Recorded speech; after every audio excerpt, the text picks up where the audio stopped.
السلام علیکم ورحمۃ اللہ وبرکاتہ۔ عربی گرامر سیکھنے والے تمام طالب علموں کو خوش آمدید۔ پچھلی ویڈیو میں ہم نے دیکھا تھا کہ جب الفاظ آپس میں ملتے ہیں تو ایک پورا جملہ بنتا ہے۔ عربی زبان میں جملے کی دو بڑی اقسام ہیں، جملہ اسمیہ اور جملہ فعلیہ۔ آج کی ویڈیو میں ہم جملہ اسمیہ کے دونوں بنیادی ستونوں یعنی مبتدا اور خبر کو اتنی تفصیل اور آسان اصولوں کے ساتھ سمجھیں گے کہ آپ قرآن مجید کی تلاوت کرتے ہوئے دیکھتے ہی انہیں پہچان لیں گے۔ تو چلیے شروع کرتے ہیں۔ جملہ اسمیہ کی تعریف۔ جملہ اسمیہ کیا ہے؟ ایسا جملہ جو کسی اسم ناؤن سے شروع ہو اسے جملہ اسمیہ کہتے ہیں۔ جیسے اردو میں ہم کہتے ہیں زید نیک ہے یا کتاب کھلی ہے۔ عربی میں بھی جب بات کسی نام، صفت، اسم اشارہ یا ضمیر سے شروع ہوگی تو وہ جملہ اسمیہ کہلائے گا۔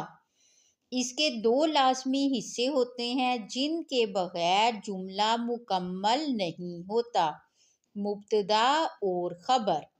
مبتدا کا مطلب کیا ہے؟ یہ لفظ ابتدا سے نکلا ہے۔ مبتدا کس سے نکلا ہے؟ ابتدا سے نکلا ہے، یعنی جس سے جملے کی شروعات کی جائے۔ تعریف۔ جملے کا وہ اسم جس کے بارے میں کوئی بات بتائی جا رہی ہو اسے مبتدا کہتے ہیں۔ مبتدا کسے کہتے ہیں؟ جملے کا وہ اسم جس کے بارے میں کوئی بات بتائی جا رہی ہو اسے مبتدا کہتے ہیں۔ پہچان۔ یہ عام طور پر جملے کے شروع میں آتا ہے اور یہ ہمیشہ معرفہ ہوتا ہے، یعنی اس پر الف لام ہوتا ہے یا وہ کوئی خاص نام یا ضمیر ہوتا ہے۔ خبر کا مطلب کیا ہے؟ خبر کا مطلب ہے معلومات یا انفارمیشن۔ مبتدا کے بارے میں جو کچھ بتایا جائے وہ خبر کہلاتی ہے۔ تعریف کیا ہے؟ مبتدا کے بعد جو کچھ بتایا جائے وہ خبر کہلاتی ہے۔ خبر کے بغیر جملہ ادھورا رہتا ہے۔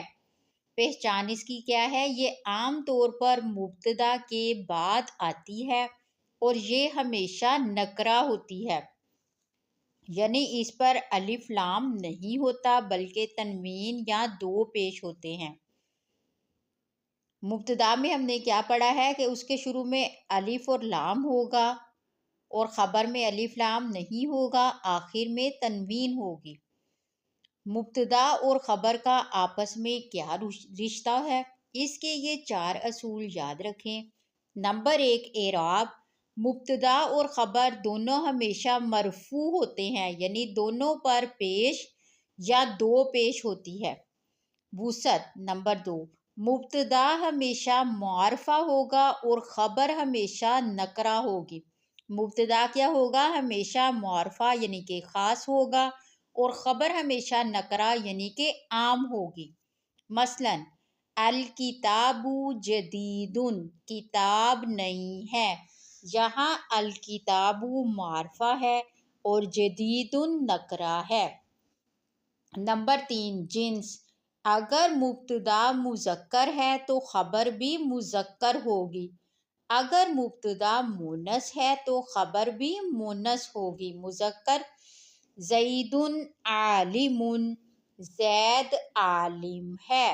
مونث، فاطمۃ عالمۃ، فاطمہ عالمہ ہے۔ نمبر چار، تعداد۔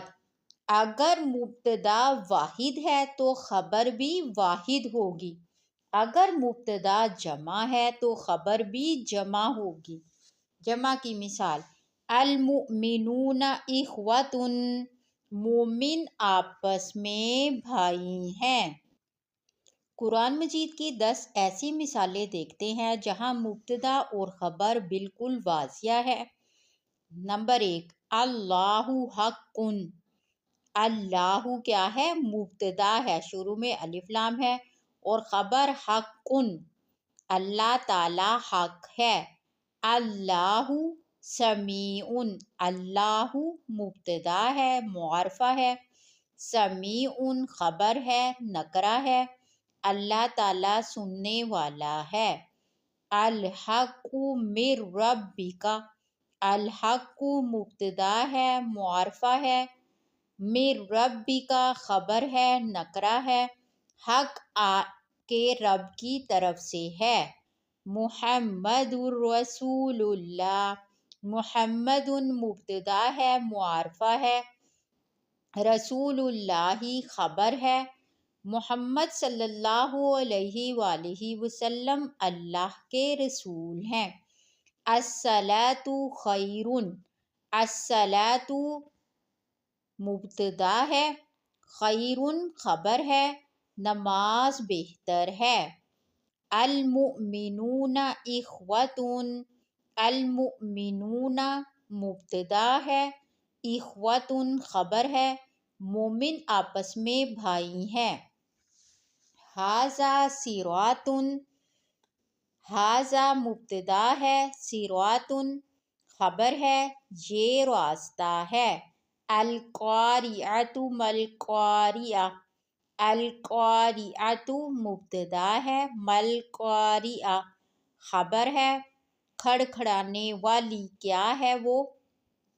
انتم مسلمون، انتم مبتدا ہے، مسلمون خبر ہے، تم سب مسلمان ہو۔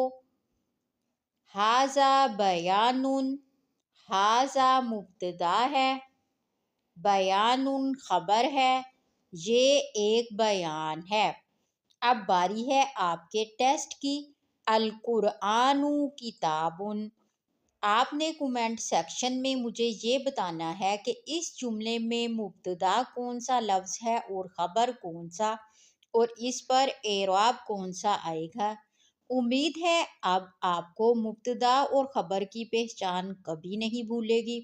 اگر آپ کو ویڈیو پسند آئی ہو تو اسے لائک کریں اور شیئر ضرور کریں، اور اگلا سبق یعنی جملہ فعلیہ سیکھنے کے لیے چینل کو سبسکرائب کر لیں۔ ملتے ہیں اگلی ویڈیو میں، تب تک کے لیے اللہ حافظ۔